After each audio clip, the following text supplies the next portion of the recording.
Bine v-am găsit, bine v-am regăsit, dragilor din Zodia Berbec, oriunde v-ați afla. Iată-ne din nou împreună la o nouă lectură, de data aceasta pentru săptămâna cuprinsă între 20 și 26 octombrie inclusiv, așa că toți cei care aveți Soarele, Luna, Venus, Ascendentul sau oricare alt aspect astral important pentru voi din harta voastră natală și care are legătură cu Zodia Berbec, atunci această lectură este de asemenea și pentru voi. Ca de fiecare dată, nu uitați, este totuși o lectură cu caracter general, da? Nu e pentru cineva în concret, așa că vă rog să luați decât acele mesaje care vor rezona cu voi, restul lăsați-le să zboare în univers, pentru că sigur sunt pentru alte energii, care într-o mai mică sau mai mare măsură au o legătură cu Zodia Berbec. Zise toate acestea, haideți să vedem ce ne spune Lenormandu și să întrebăm cărțile ce este important de știut pentru dragii mei din Berbec în perioada 20-26 octombrie. Care este situația importantă de aflat, de importantă de știut pentru dragii mei din Berbec în această săptămână.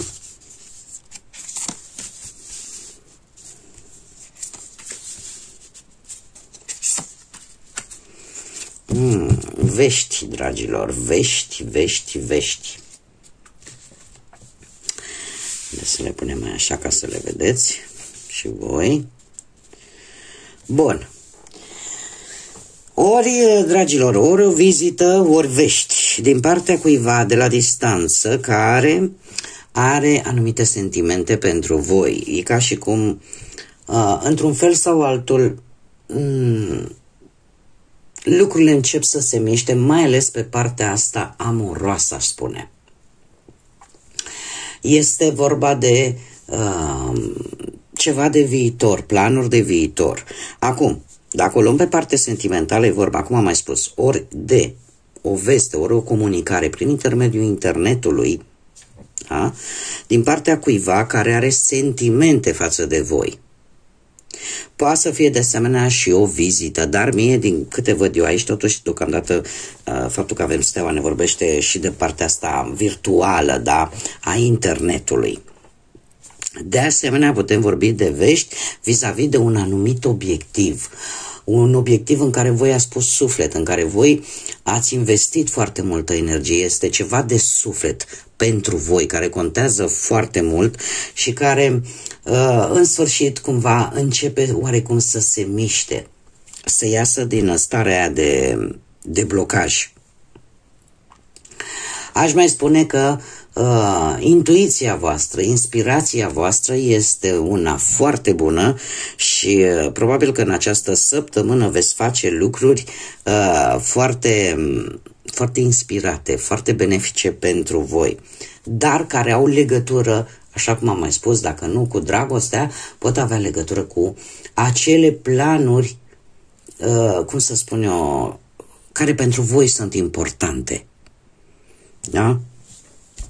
Așa că și lucrurile astea se vor desfășura într-o manieră foarte rapidă, aș spune, în această săptămână. Haideți să vedem ce ne spune și tarotul.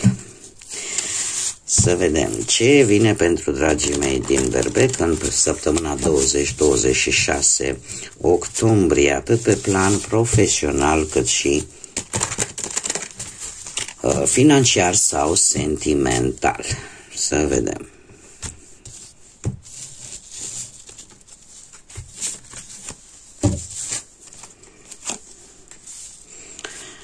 Pe plan profesional. Pe plan profesional aș spune că lucruri destul de importante. Avem luna încă o dată. De fapt nu încă o dată, pentru că aici avem steaua. Deci avem luna, dar tot de intuiție ne vorbește. Avem două arcane majore, judecata, de asemenea și un 7 de monede. Dragii mei, nu știu dacă Zodia Pești vă spune ceva, poate să aibă sau nu legătură cu partea asta profesională, dar în această săptămână voi sunteți într-o perioadă în care aveți o anumită nesiguranță din punctul ăsta de vedere profesional.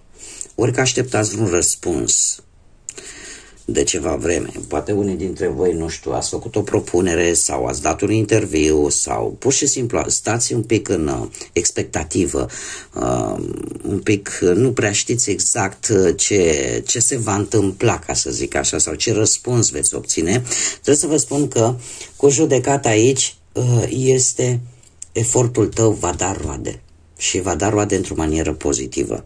Un apel important va veni în această săptămână și mai ales cu acest 7 de monede, cumva ceea ce tu ai investit, ceea ce tu, cum să spun eu, ai căutat, că poate unii dintre voi căutați un job, da? După aceste lungi căutări apare această posibilitate a găsirii unui loc de muncă. Sunteți într-o săptămână, în această săptămână cel puțin, eu zic că vin recompense. Recompense care, chiar dacă nu se vor, cum să zic eu, materializa strict în această săptămână, probabil că în perioada imediat următoare. Da? Cert este că răspunsul pe care îl veți primi, mie cărțile totuși mi arată, vă ajută să ieșiți din această stare de nesiguranță, din această stare de multe semne de întrebare și de teamă, de, cum să spun eu,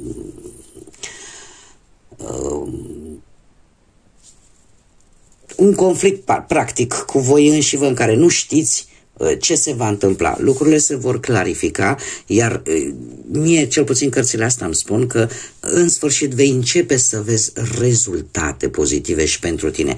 Dar ce este important? Un apel telefonic. Un apel telefonic care sau poate o hârtie importantă, vreun e-mail important, așa că verificați-vă mult mai asidu în această săptămână mail-ul sau e-mail-ul și lucrurile vor începe în sfârșit să se miște și nu mai este decât o simplă pierdere de timp.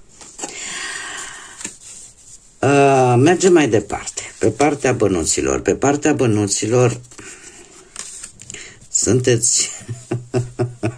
uite, aici se repetă, da? Arcanul Steaua cu cel din Lenormand. Dragii mei, sunteți foarte... Nu dați drumul la bani. Deci cu banii sunteți gârcă, ca să zic așa. De ce? Pentru că aveți un deziderat. Vreți cu tot din adinsus să vă îndepliniți un anumit scop, să îndepliniți ceva. Eu aș spune că avem un doi de cupe. Un doi de cupe care, în general, este o carte destul de pozitivă pentru toate, cum să spun, pe toate ariile vieții. Așa că, cel puțin în această săptămână, finanțele sunt destul de echilibrate, ai atât cât trebuie, doar că există, așa cum am mai spus cu acest 4 de monede, există, cum să spun eu, un anumit preț pe care îl pui pe bani. Adică nu ai un scop, vrei ceva în mod deosebit, vrei să-ți îndeplinești o anumită dorință, un anumit plan. Da? Și asta te face să fii foarte strâns la pungă sau strânsă la pungă, cel puțin în această săptămână. Să nu dai drumul așa ușor la bănuți. Pentru că pentru tine este important, nu știu dacă Zodia Vărsător de asemenea are sau nu vreo influență pe partea asta financiară. Mergem mai departe. Pe parte sentimentală. Pe parte sentimentală, pentru cei care sunteți deja, formați deja un cuplu, o pereche, avem de asemenea, aici puteți fi foarte binevoiți sau alte zodii de foc, berbec, leu sau săgetător. Dragilor, voi, eu aș spune că sunteți într-o perioadă în care fiecare cumva pune câte ceva în relație. Da? E posibil pentru unii dintre voi, nu știu, care aveți copii, cumva copilul să fie acel liant în care fiecare își aduce aportul în beneficiu copilului și în același timp lucrul ăsta încheagă și mai mult relația pentru cei care se regăsesc cu această informație. Dar per general așa, fiecare, așa cum am mai spus, pune câte un pic în relație în așa fel încât lucrurile să funcționeze. Avem un nou de cupe care desigur îmi vorbește e o carte foarte pozitivă și de faptul că există comunicare între voi, există planuri pe care vi le faceți în comun și asta, cum să spun eu, face ca sentimentele voastre reciproc să crească. Este o perioadă, eu aș zice, în această săptămână în care, într-un fel sau altul, lucrurile merg destul de bine. Avem totuși spânzuratul. Către sfârșitul săptămânii aș spune că e posibil să apară în relația voastră un pic de ambiguitate. De ce? Pentru că ori are senzația, ori poate chiar așa este, că unul dintre voi se sacrifică mai mult decât celălalt. Da? Ori că există această senzație și asta vă face să luați o pauză oarecum. Să luați o pauză sau să cumva comunicarea să prindă un ușor blocaj. Eu aș zice că sfârșitul de săptămână va fi unul în care acum vorbiți ok, este bine totul așa și dintr-o dată lucrurile se schimbă brusc. De-aia zic, apare o ușoară ambiguitate în care acum e bine și într-un interval foarte scurt de timp parcă ceva nu mai e bine. Și asta pentru că ori este o situație în relația voastră în care lucrurile nu se văd întocmai așa cum v-ar place vouă, poate,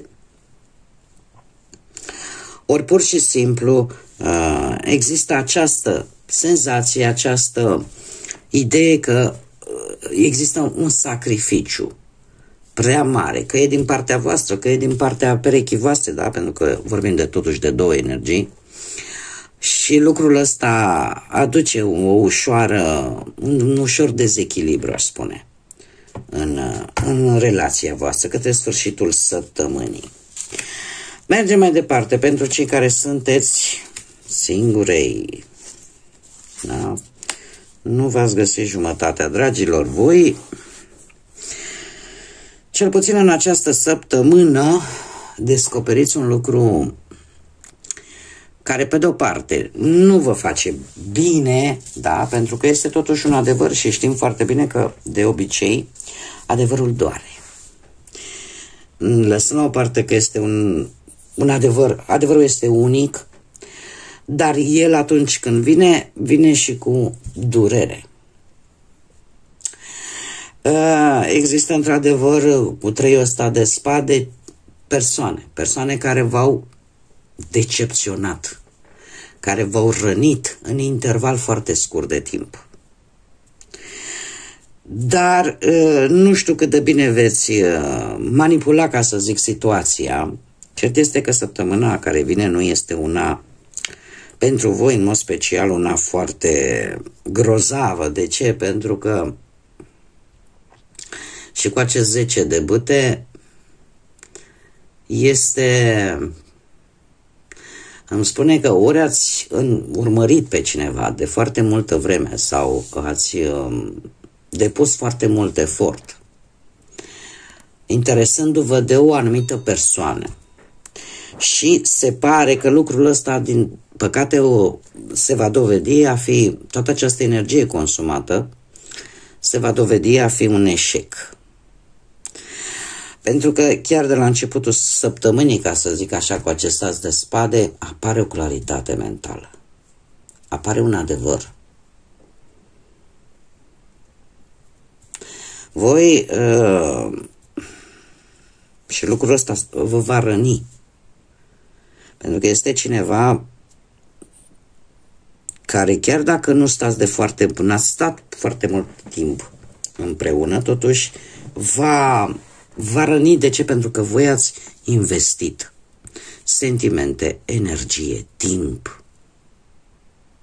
Și lucrul ăsta, logic că în momentul în care vezi că de fapt investești atât de mult și nu ai rezultatul la care tu te aștepți sau nu există un rezultat pozitiv, cu atât mai mult apare această durere, această decepție profundă. Dar nu trebuie să vă lăsați, mai ales că zecele de băte, lăsând la parte de faptul că într-adevăr nu va fi o săptămână extraordinară pentru voi cei singuri, totuși ne spune că va veni un timp mai bun. De ce? Pentru că de obicei orice lecție pe care o primim, și mai ales dacă e încărcată negativ, ne face mai înțelepți, sau cel puțin așa ar trebui să ne facă mai înțelepți și în viitor să știm cum să acționăm. Dar 10, chiar dacă din punct de vedere numerologic ne vorbește de începuturi, ne poate vorbi și de sfârșituri.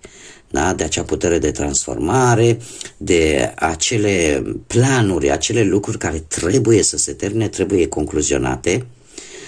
Cumva ne vorbește de acel ciclu al vieții. Da? Se spune că numărul 10 este guvernat atât de Pluton, care ne vorbește de transformare, cât și de Uroboros, care este acel șarpe care își mănâncă coada. Da? De ce? Pentru că lucrurile cumva trebuie să meargă înainte. Da? Este un ciclu care se termină pentru a da locul unui altuia nou. Așa că nu fiți dezamăgiți, pentru că mai bine că se află mult, poate mai devreme, decât să pierdeți timpul prea mult. Acum, haideți să vedem și ce mesaj important avem din partea constelațiilor. Un mesaj important, te rog, pentru dragii mei din Berbec în săptămâna... Nu s-au întors. Am avut senzația că s-au întors. În săptămâna 20-26 octombrie și avem pe Cetus, care ne spune așa: mare atenție la un potențial pericol. Uitați așa că e scris alb pe alb. Ia uite ce spune aici, că un erou este pe cale să apară.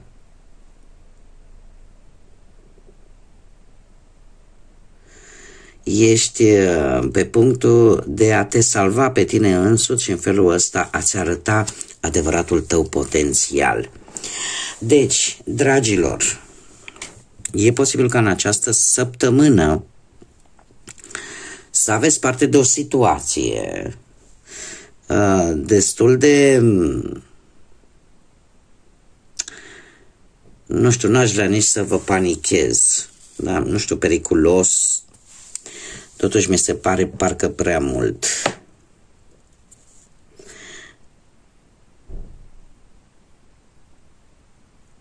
O situație în care voi vă veți arăta adevărata voastră valoare, adevăratul vostru potențial. Veți fi proprii voștri eroi. O situație, eu aș spune, destul de, cum să spun eu, agresivă, aș spune, sau complicată, dar în care voi vă veți arăta adevărata voastră abilitate, adevăratul vostru potențial. Iar ăsta va fi un lucru important, atât pentru voi cât și pentru cei din jurul vostru. Bun, dragilor, cam atât am avut pentru voi pentru această nouă săptămână din octombrie. Eu vă mulțumesc pentru prezență, mulțumesc desigur tuturor pentru gesturile minunate prin intermediul like-urilor, comentariilor și distribuirilor voastre.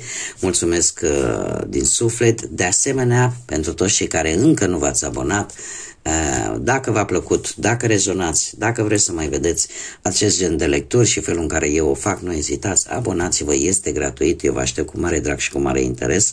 Iar până data viitoare, când ne vom reîntâlni la o nouă lectură, eu vă doresc o săptămână minunată, o săptămână plină cu tot ce vă doriți voi. Dar din partea mea, multă energie pozitivă. Gândiți pozitiv, dragilor, nu vă lăsați, pentru că viața este prea scurtă ca să ne umplem doar cu negativitate. Așa că, până la o nouă lectură, numai bine și, desigur, să fiți iubiți.